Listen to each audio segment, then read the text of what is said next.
It was my 34th birthday, and I found myself frozen in the center of Seattle's most exclusive restaurant. The chandeliers glimmered above, casting soft reflections on the marble floors, but none of it registered. My cream silk dress, which had cost more than some people earn in a month, was ruined, streaked with crimson cranberry juice. My niece, barely old enough to understand the weight of words, delivered her insult with a cruel precision. "Now you look as cheap as you really are." Her voice, small yet merciless, reverberated in my ears. My heart lurched as the words sank in, sharper than the jagged stain spreading across my gown. My mother's hand landed lightly on my niece's, as if she had just received a gold star, and my sister, standing a few feet away, smirked with the satisfaction of someone who knew exactly how to wound. I forced a smile, nodding politely at my guests who had frozen mid-bite, sensing the tension. Beneath the surface, though, something fierce began to stir. Anger, humiliation, and determination fused into a spark that refused to die. That evening, in the midst of shattered expectations and whispered judgment, I realized that nothing could hold me back anymore. I'm Katerina. The responsible, reliable one. The person everyone counted on when plans fell apart, the one who stayed late after school, studying under the dim glow of a bedside lamp, dreaming of a life far beyond the confines of my small hometown. Growing up just a few hours outside Seattle, I had always known I wanted more. My sister Claire, older by 3 years, was everything I was not: charismatic, reckless, effortlessly drawing attention wherever she went. When she became a mother at 20, she stayed behind in the familiarity of our hometown, drifting between men, jobs, and temporary comforts, while I packed my bags and moved to the city that promised opportunity. Seattle was not kind at first. I rented a cramped studio apartment with cracked windows and a noisy street below. I took entry-level positions that barely paid rent, sending countless resumes, juggling multiple projects, and working weekends when others were celebrating. Slowly, persistence became my currency. Nights spent poring over marketing reports and weekends sacrificed for networking events laid the foundation for my rise. Eventually, I became the executive director at a prestigious firm, my name whispered with respect in boardrooms and client meetings. My apartment now boasts floor-to-ceiling windows that frame the glittering waters of Puget Sound, and my Audi, polished to perfection, sits like a trophy in the underground garage. Every detail is a testament to my struggle, my discipline, and my unwavering ambition. Meanwhile, Claire remained in our hometown. Life for her was a series of fleeting pleasures, punctuated by the chaos of raising children and navigating a life she never seemed to control. She never left the familiar streets that had shaped her, never reached for more, never felt the fire that kept me awake at night, dreaming, striving, and building something enduring. That night, with cranberry juice dripping and laughter mocking me from familiar faces, I felt the first true sense of liberation. The realization hit hard: humiliation was temporary, but resilience was eternal. I promised myself that I would not just survive, I would thrive, surpassing expectations, rewriting the narrative, and ensuring that no one's petty cruelty could dictate the course of my life again. She raised her daughter Freya in a revolving door of evictions, temporary apartments, and dead-end jobs that never seemed to stick. I never criticized her decisions. Blood is blood, right? But over time, I became the invisible anchor holding their lives together. Katerina, the landlord is breathing down my neck again. Can you cover it? Or, Freya desperately needs new dance shoes.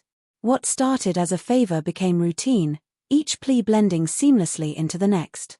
I even added Claire to my credit card for emergencies, hoping it would help in moments of real crisis, but soon, designer handbags, luxury spa visits, and weekend getaways were billed without a second thought. When Freya turned 16, I decided to make life easier. I bought her a dependable sedan, carefully registered in my name to ensure insurance coverage, imagining it would provide freedom and responsibility. I explained she could drive it until graduation, yet her scowl at the word borrow made it clear she already assumed ownership. The sense of entitlement stung, but I buried it under a smile, reminding myself that generosity shouldn't require gratitude. My mother didn't make it easier. Growing up, she cheered louder for Claire's clumsy piano performances than for my flawless recitals. Scholarships and academic awards were met with a casual "you're lucky," while my first promotion earned a hesitant, "Just don't overwork yourself." Meanwhile, Claire's minor victories were met with theatrical applause, and she's trying her best, poor thing. Even as an adult, every career milestone of mine was downplayed with, "Money isn't everything, Katerina." Claire, on the other hand, received every fleeting plan, every half-hearted online course, with praise and admiration. I clung to the hope that one day, they'd truly recognize my effort, my sacrifices, and my worth. That hope kept me navigating countless skipped birthdays, subtle jabs disguised as compliments, and drained finances, year after year. When my 34th birthday approached, I resolved to reclaim the narrative. I would no longer wait for their approval. I envisioned a dinner at the Azure Room, Seattle's most exclusive restaurant, a place where sophistication and elegance merged effortlessly. I imagined wearing a gown that didn't whisper, but declared boldly, "This is who I am." Perhaps, finally, surrounded by the life I had built through grit and determination, they might understand. The planning consumed me. Booking the Azure Room felt like winning a small battle against fate itself. I set alarms, refreshed calendars, and dialed relentlessly the second the reservation system opened, securing a private room precisely for my birthday. It felt serendipitous, a quiet promise that the evening would mark a turning point. Then came the dress, cream silk, adorned with delicate crystal beading that caught the light like tiny stars. The price alone could have made anyone gasp, yet I saw it as armor, a declaration of self-worth, a tactile manifestation of years of perseverance and triumph. I imagined the night unfolding flawlessly, my friends gathered, laughter echoing across high ceilings, candlelight dancing on polished glassware, every detail meticulously curated to reflect the life I had painstakingly built. Yet, beneath the anticipation, a flicker of old anxieties remained. Would they see me? Truly see me, beyond the roles of provider, caretaker, and silent supporter? Would they witness the woman I had become, forged from resilience and ambition? When I slipped into the gown and twirled in front of the boutique mirror, it shimmered like liquid moonlight over my skin. The saleswoman's eyes lit up. "Big celebration?" she asked. "My birthday," I replied, imagining the Azure Room, its vaulted ceilings, the soft hum of piano keys blending with the clink of fine china. "Your partner must be thrilled," she teased. I chuckled, shaking my head. "No partner. Just me, celebrating myself." Her smile softened, approving and understanding. "Even better," she said, her voice warm, like sunlight spilling across a winter street. Invitations went out 6 weeks in advance. My closest friends responded almost immediately. Heidi, a nurse whose humor had carried me through college finals, Amora, my brilliant and incisive coworker, and Bjorn, my quirky, imaginative neighbor, plus his husband Lucas, all RSVP'd with enthusiasm. They offered help arranging flowers, music, and seating, turning my anticipation into shared excitement. Inviting my family, however, proved a far thornier task. I dialed my mother first. It was Thursday evening, and her sigh immediately set a barrier between us. "That's a long drive, Katerina," she said, irritation threading her words. I tried to smooth the edge. "I can arrange a car service," I suggested, swallowing the sting of her tone. "It's the Azure Room, Mom. It's important to me." She exhaled sharply. "I'll see about Claire." Freya might have danced that night. And Claire, predictably, was no easier. "That place is ridiculously expensive," she complained when I explained the celebration. "It's my treat," I assured her, determined not to let the cost become a wedge. "For everyone." She scoffed. "Freya will need a proper outfit. She can't show up in sneakers." I closed my eyes and counted to 3, willing patience into myself. "I'll send money for that," I said quietly, pushing irritation aside. The morning of my birthday arrived with a surge of hope.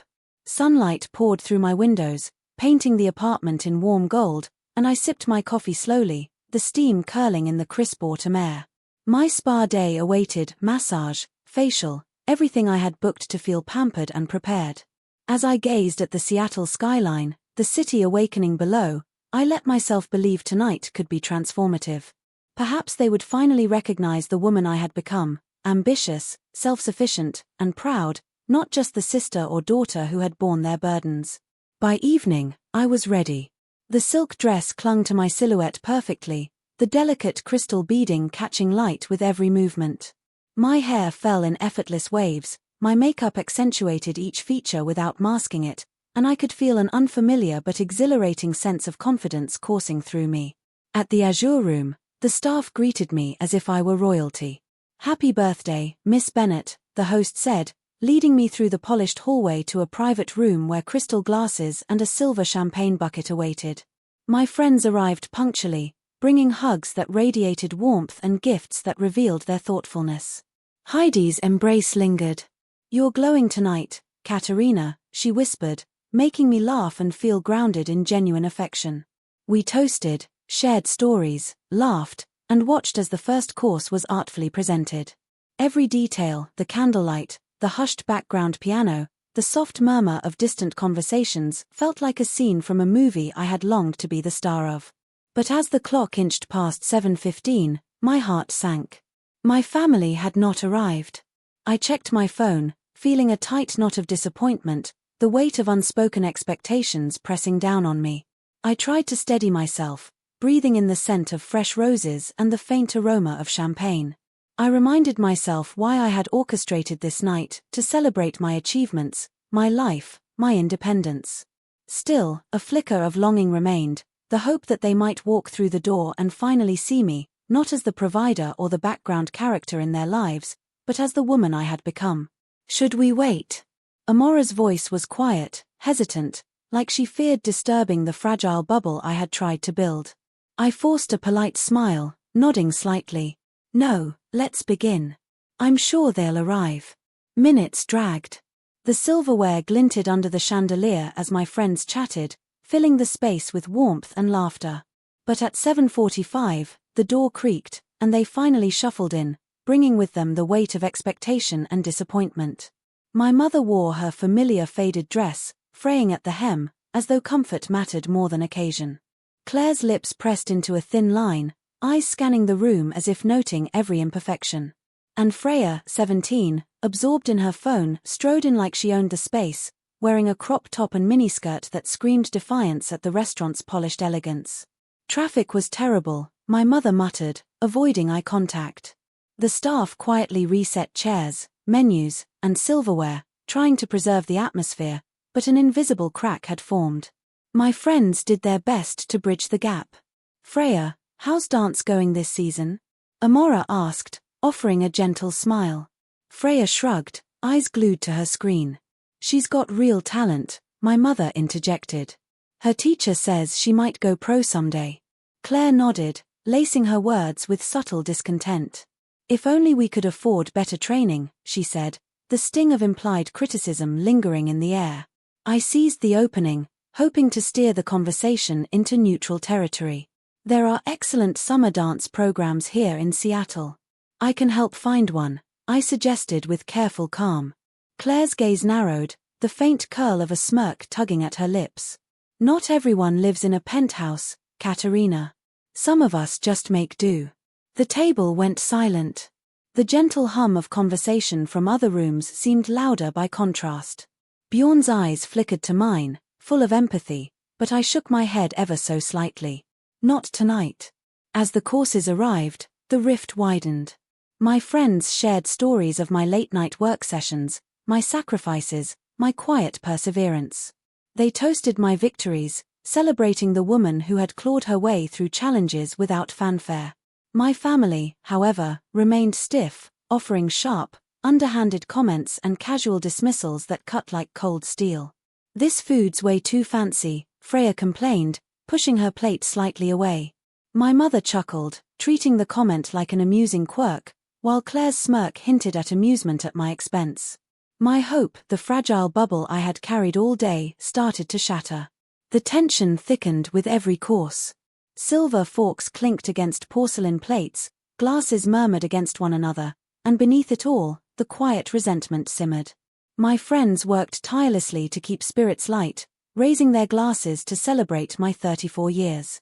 Heidi went first, her voice gentle but firm. "To Katerina, who's been my anchor since college. Your heart is as big as your ambition." Amora's toast followed, thoughtful and precise, highlighting the countless nights I had sacrificed, the resilience I had shown, and the kindness I had never expected in return. Bjorn's words carried warmth, humor, and admiration, enfolding me in a bubble of pride and belonging. Then came my family. The room shifted. My mother lifted her glass half-heartedly. "Happy birthday, Katerina. Time flies, doesn't it?" The words hung flat, devoid of warmth, more like a statement of obligation than genuine sentiment. Claire's toast was worse, laced with venom disguised as wit. To my little sister, always aiming for the stars while the rest of us trudged through mud. Her sarcasm was sharp, cutting through the festive air, leaving it brittle and cold. Freya didn't even glance up. Her attention remained fixed on the glowing screen of her phone, thumbs moving furiously across it. The gesture, casual as it seemed, carried a silent indictment. My efforts, my planning, my hopes irrelevant, unworthy of notice. I swallowed hard, feeling the lump in my throat, the simmering fire inside me flicker and flare. This was the moment I had dreaded yet anticipated, the realization that blood ties did not automatically guarantee love, recognition, or respect.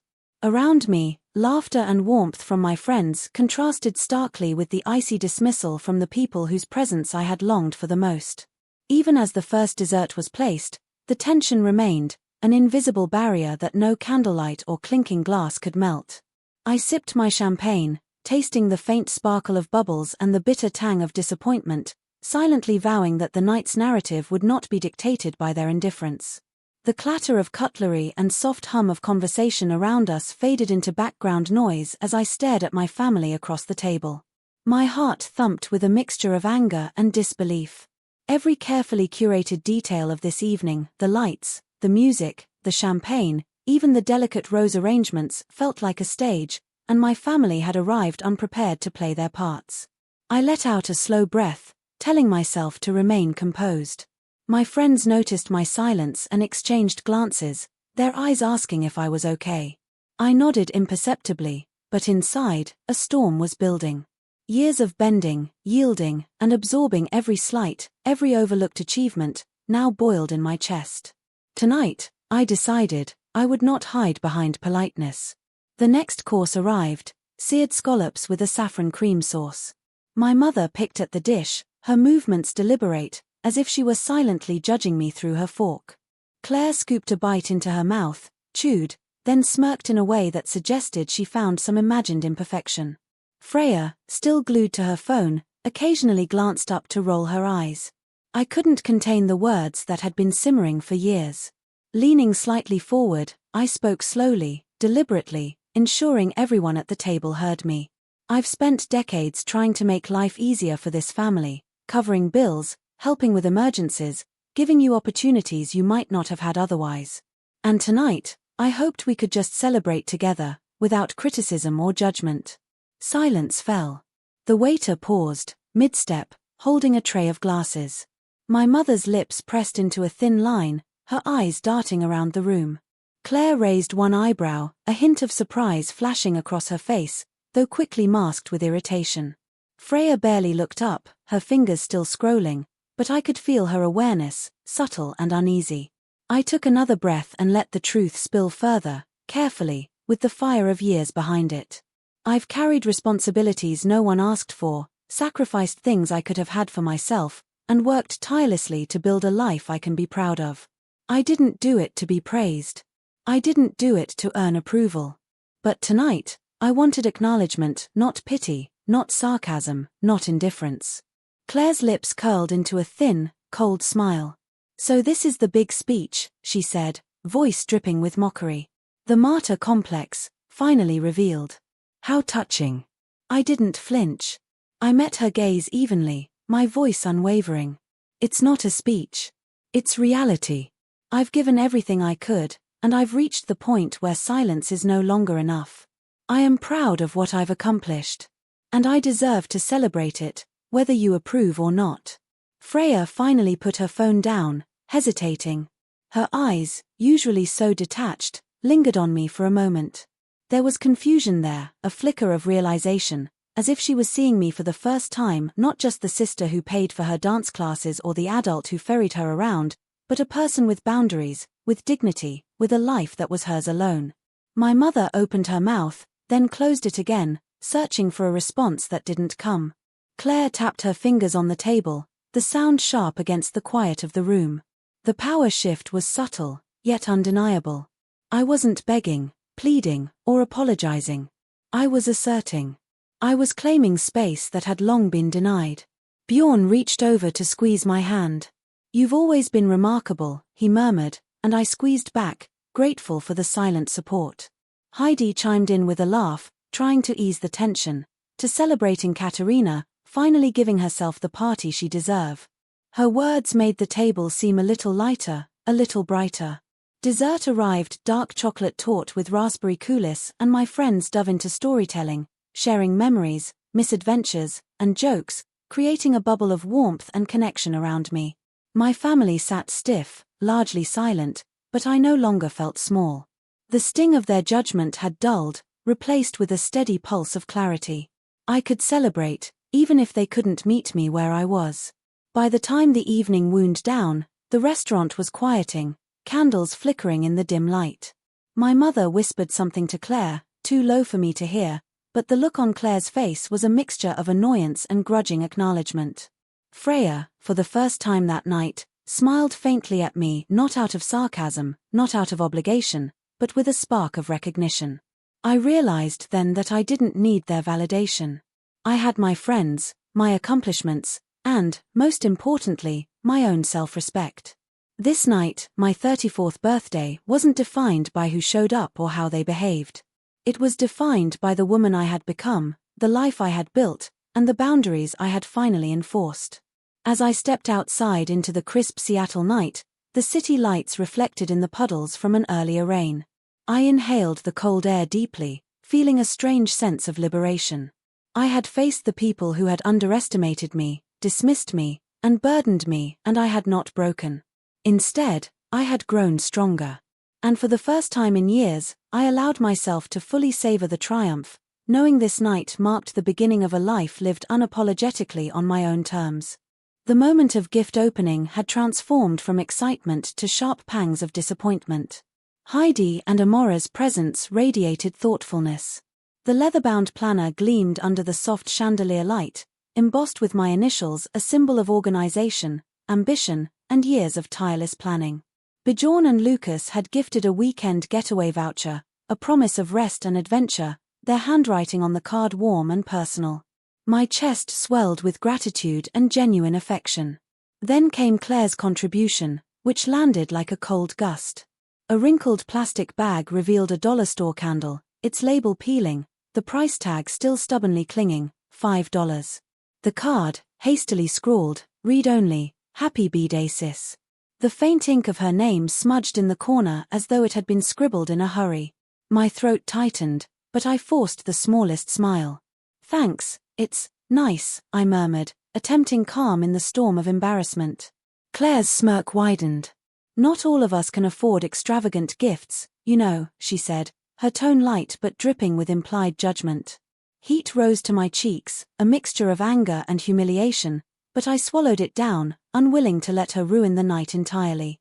Dessert arrived in a fanfare of golden light, a chocolate sculpture, intricate and towering, with delicate ribbons of edible gold leaf spelling, "Happy Birthday, Katerina."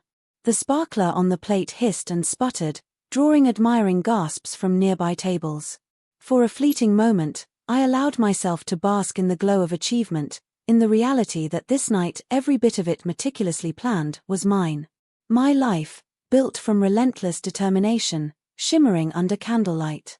Then I noticed them, Freya whispering to Claire, heads bent together, glances flicking toward me, sly smiles shared in quiet conspiracies. My stomach sank. My mother leaned forward, her laughter joining theirs in soft, secretive cadence.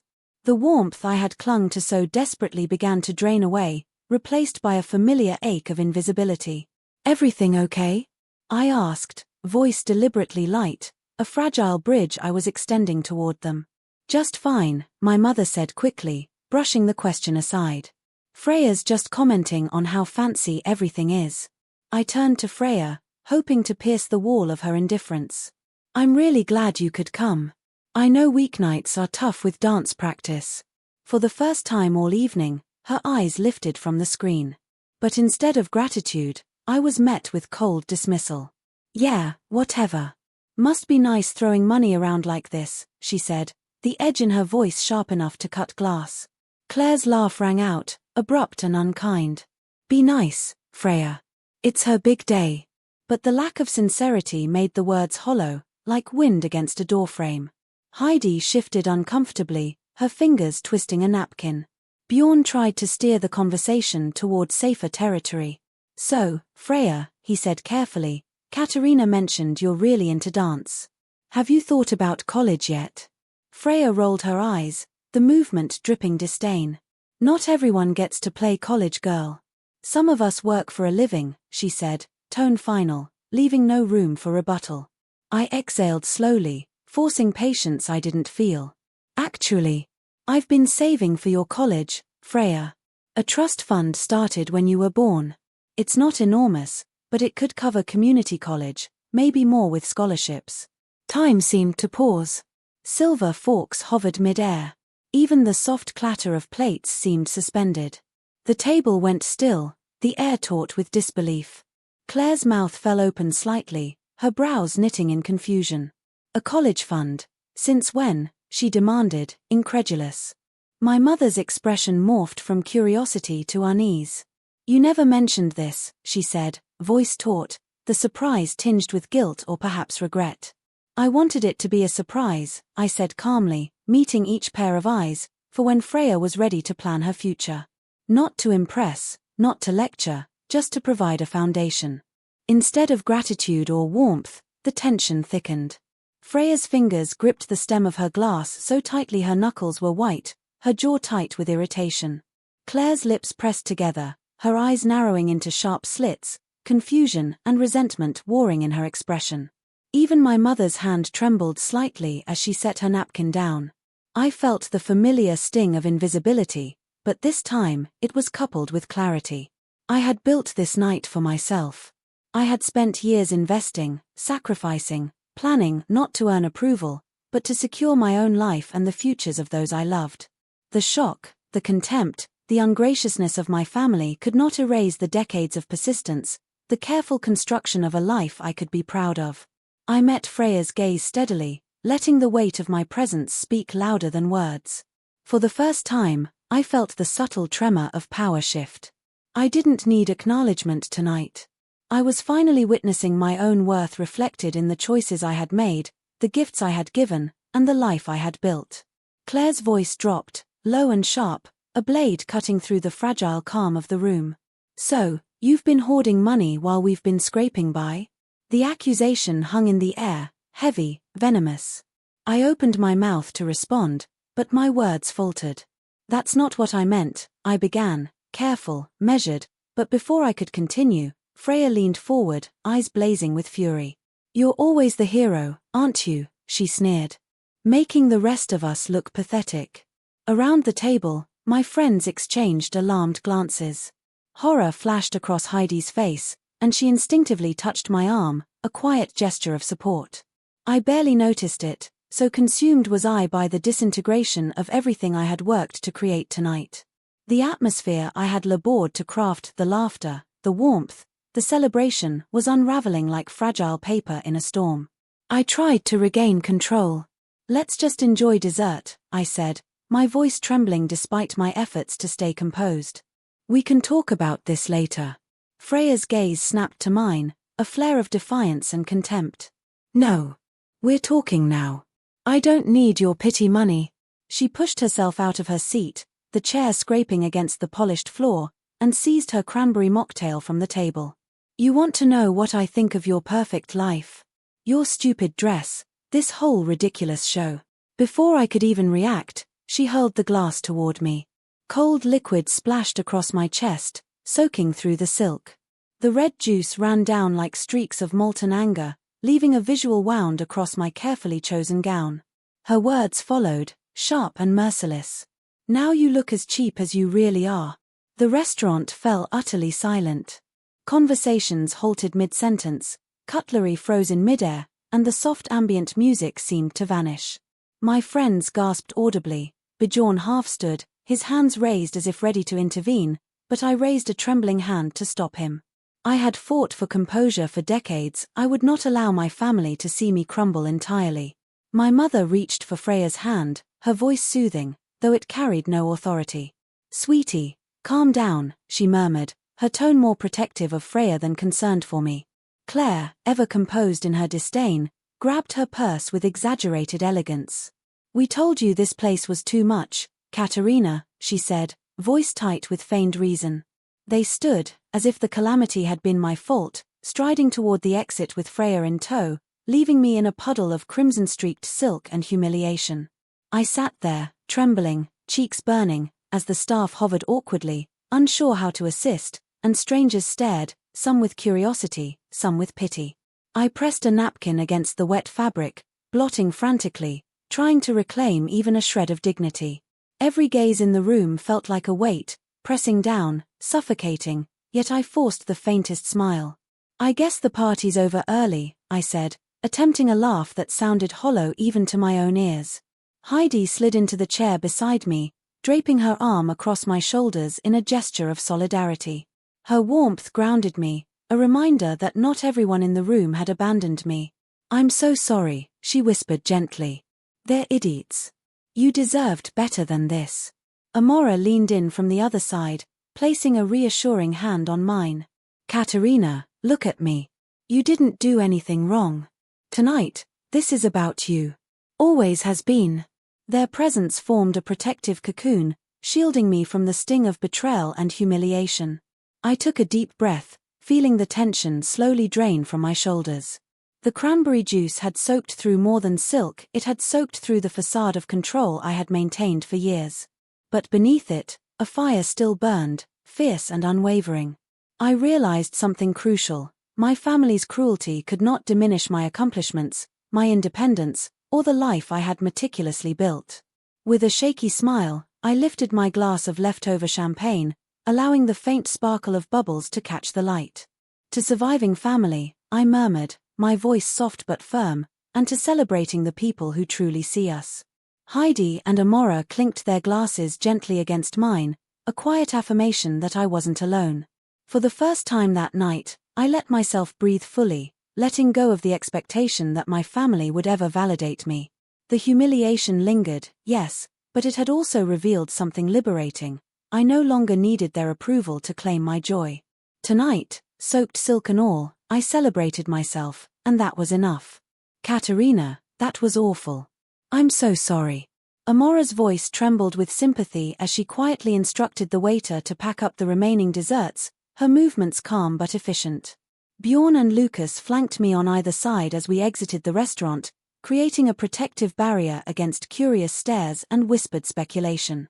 The cold evening air hit my damp hair and sticky skin, but it was inconsequential compared to the ache settling deep in my chest. Once inside my apartment, the warmth of familiarity wrapped around me. Blankets draped over the couch, soft lighting casting a gentle glow, and the comforting scent of vanilla candles Amora had lit, it all felt like a shield against the lingering humiliation. Finally, the dam broke. Tears streamed freely, hot and relentless, carving paths down my cheeks, soaking the remnants of silk that once symbolized elegance and pride. The dress was irreparable, shredded by the attack, but worse than fabric was the collapse of the fantasy I had nurtured for decades, the idea that my family might one day recognize, honor, or love me for who I truly was. Heidi and Amora held me close, murmuring reassurances, their presence a balm for my fractured spirit. Bjorn and Lucas hovered protectively nearby, offering silent solidarity.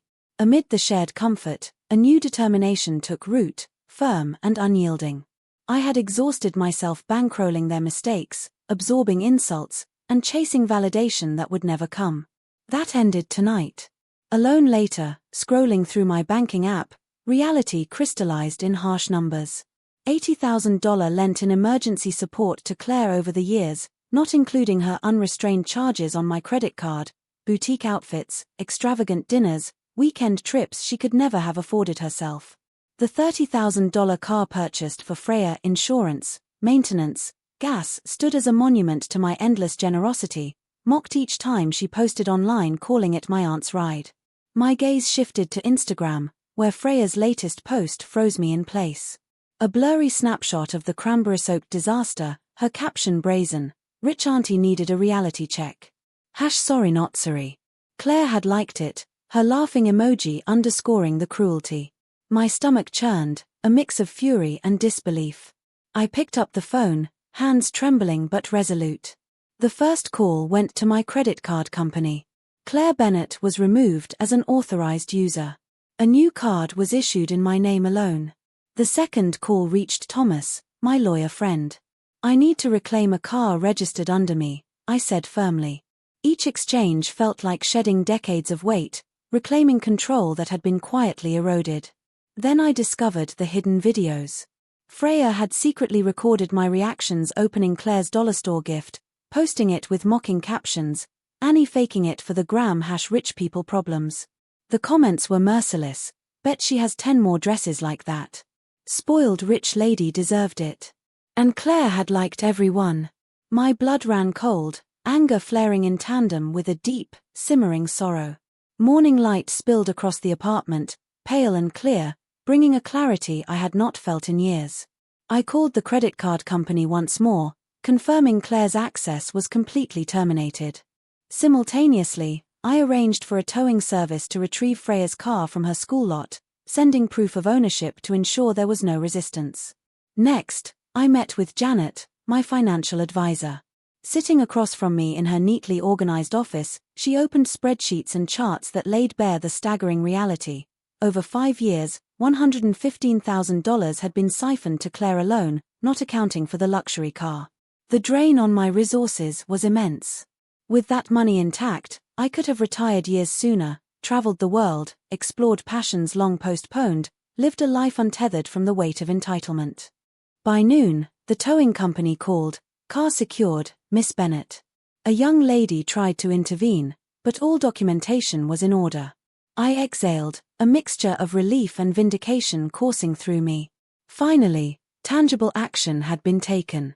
Finally, I had drawn lines that would not be crossed. I thanked the towing crew, slipping an extra tip into their hands for handling the delicate situation with professionalism. The car secured, I set the phone on speaker. Almost immediately, chaos erupted. Claire's voice cut through crisp and furious. "The card isn't working. I'm stuck at a drive-through." She was flustered, panicked, and incredulous, her tone sharp like broken glass. Freya's sobs punctuated the chaos on the line. "Someone stole my car," she cried, her voice high-pitched and trembling. I explained with careful, unwavering calm, each word deliberate. The car had always been mine.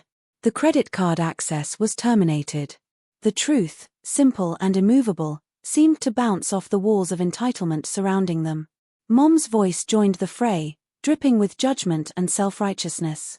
"Family doesn't do this, Katerina," she accused, frustration underlying every syllable, a thinly veiled attempt to guilt me into compliance. I swallowed, the old reflex to apologize whispering at the back of my mind, but I didn't. By mid-afternoon, I had invited them all to my apartment. Face-to-face confrontation felt necessary, a chance to confront years of imbalance with clarity. I meticulously prepared, every bank statement, every credit card bill, every screenshot of Freya's social posts, carefully organized on a table in chronological order. My apartment, usually a haven of calm, felt like a courtroom ready to deliver judgment. When they arrived, the scene was predictable yet still infuriating. Claire stormed through the door, eyes flashing, cheeks red with frustration. Freya trailed behind, sniffling, mascara smudged under her eyes, while my mother trailed like a shadow, playing the martyr with exaggerated concern. I stood tall, shoulders squared, heart pounding. "Sit," I said, pointing firmly to the documents spread across the coffee table. "Look at this. Every dollar I've given you, every indulgence I've enabled, every crisis I've absorbed." I slid my tablet forward, the screen glowing with proof, social media posts mocking me, laughing emojis from Claire, and the dollar amounts tallied meticulously. $115,000 over 5 years, I said slowly, letting each number land. Designer clothes, luxury trips, a car for Freya, and this mockery. Claire opened her mouth, faltering. It wasn't that serious, she muttered, voice tight. Freya sniffled, eyes downcast. It was just a joke, she whispered, almost defensively. Mom reached for Freya's hand, trying to soften the moment. She's just a kid, Katerina. I met their combined gaze, my voice breaking but unwavering. She's 17, old enough to understand the weight of cruelty. And you all are old enough to know better. I have loved, supported, and sacrificed for you, and all I've received in return is disrespect. That ends now. I laid out the new reality with firm precision. No more financial bailouts. No more cars, no more credit cards, no more enabling destructive patterns. Claire paled, muttering something about rent being due next week. Freya's lower lip quivered, tears spilling again. How will I get to dance? My mother's voice rose, pleading. Don't punish them, Katerina. Don't be cruel. I shook my head slowly, resolute. These aren't punishments. These are boundaries. You'll figure it out, just like I did. Responsibility isn't cruel, it's necessary. They left my apartment in near silence, the air heavy with unspoken words and dawning comprehension. For weeks afterward, my phone lit up constantly. Anger, guilt trips, frantic pleas.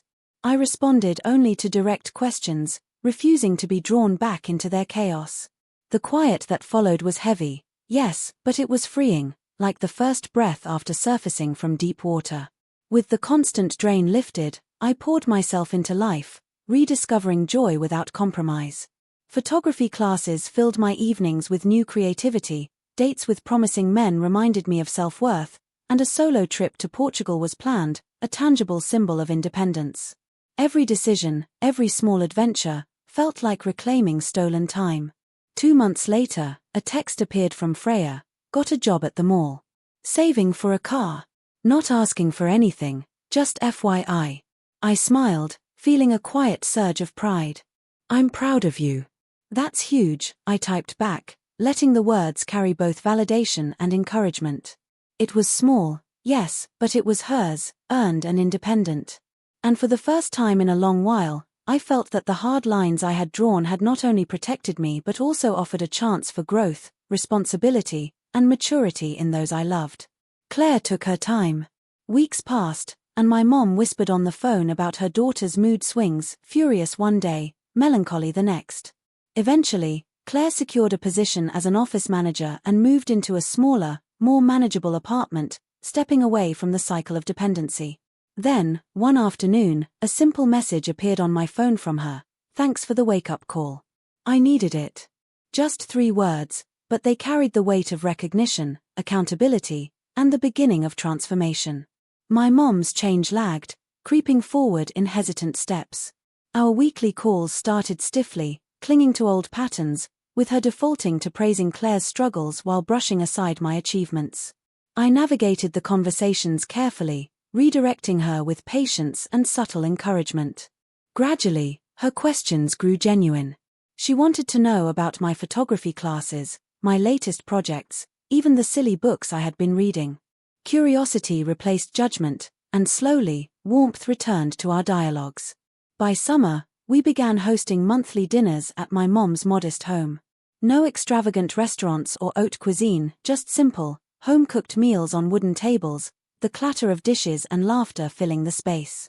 Those evenings became sacred, a place to rebuild bridges, to relearn each other's rhythms, to rediscover what family could mean when nurtured with respect rather than obligation. Freya had changed profoundly as well. Balancing a part-time job with college applications forced her to confront responsibility firsthand. One balmy evening, the soft light of string bulbs in my mom's backyard spilling over the patio, she pulled me aside. I'm sorry for what I did at your birthday, she whispered, eyes earnest. I was jealous. Stupid. I thought your life was effortless. Now I understand it wasn't. I nodded slowly, the cool breeze brushing my hair. It never was, but I'm proud of you for realizing that on your own, I said. She smiled tentatively, that tentative curve of lips carrying both relief and hope. The college fund, she asked quietly. It's still there. Always has been, I assured her, for your education alone. Nothing else. The hardest change, surprisingly, came from Claire.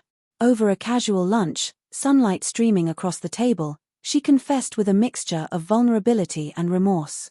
I hated you for having it all together. I told myself you were lucky, not that you earned it. I was wrong. The admission wasn't flawless, but it was authentic, and authenticity carried more weight than perfection ever could. My mother's transformation unfolded more gradually, but one night, as the house grew quiet and shadows stretched across the walls, she took my hand in hers. I failed you, Katerina. I leaned on you too much. Claire struggles more than you ever saw. I'm sorry. Her words, unadorned yet profoundly sincere, healed something buried deep, a subtle mending of years of invisible fractures. When my 35th birthday approached, I nearly skipped celebrating.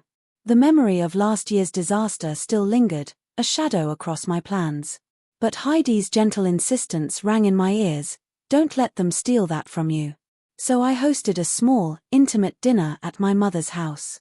Family and friends gathered, filling the air with laughter and the scent of home-cooked comfort. Freya handed me a heartfelt card she had made herself, edges slightly uneven but brimming with care. Claire chose a soft scarf, modest yet thoughtful, her effort apparent in the careful folding and the tender way she presented it. My mother prepared my favorite dishes, her eyes shining with pride and warmth as she raised a toast to Katerina, who taught us what family truly means. I'm so proud of you. The table cheered, voices ringing in harmony, and I felt a warmth so deep it seemed to radiate from my bones, a sensation I hadn't realized I had been missing. As plates were cleared and the clatter subsided, Freya handed me a small envelope. For your work, she said softly. Inside, crisp bills totaling $150, modest, yet brimming with significance. It's not much, but I want you to know I get it now, she said. I hugged her tightly, tears pricking at my eyes. It's everything, Freya, I whispered, feeling both pride and love in equal measure. Driving home later, the night quiet around me, I reflected on the year that had passed. Saying no had been the hardest choice, yet the most rewarding. Boundaries, firm and unwavering, had reshaped my relationships, not by punishment but by demanding respect. We weren't perfect, but the slow reconstruction had begun, learning to love each other as equals, with honesty, accountability, and mutual regard. If you've ever faced the challenge of setting boundaries with family, I'd love to hear your story in the comments. How did you navigate it? What changed in your relationships? Thank you for joining me in my journey. If this story resonated, please like, subscribe, and share it with someone who needs to hear it. Here's to discovering strength in the difficult choices and cultivating meaningful connections from the ground up.